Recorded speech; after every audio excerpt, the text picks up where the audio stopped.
What's going on, guys? Welcome back to Wise Up. Today's episode, we'll be talking about Kettlebell Stance.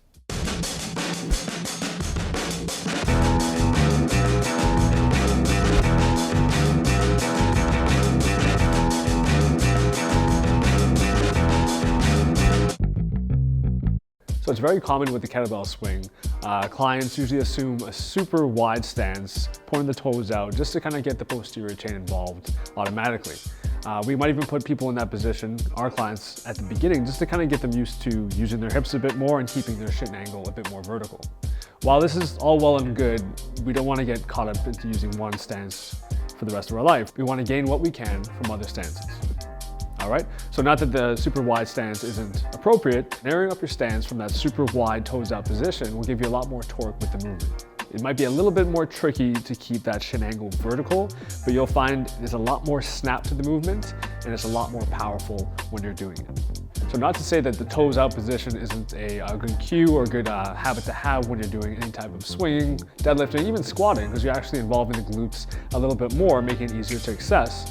But again, remember that your hip has internal and external rotation, and we should try to balance them out. So having your feet turned in a little bit more with a narrow stance will give you a little bit more rotational torque through the movement and keep you more efficient with the swing.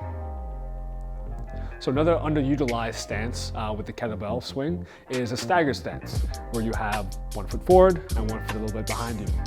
This one incorporates a lot more stability with the swing, and you have a lot more tension on that forward leg the entire time.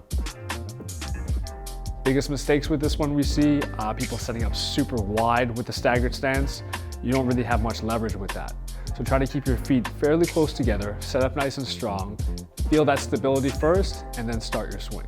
All right, so the main takeaway from today's video is don't get used to doing something indefinitely. Always try to switch up your stance and gain everything you can from it. Trainers, when you're getting your client in that wide stance to activate the posterior chain and get them more informed, don't let them rely on that as a training wheel. You always want to challenge yourself and your clients. All right, so vary up your stance, try it out. If you guys have any questions, don't be afraid to hit me up. I'll see you on the next one.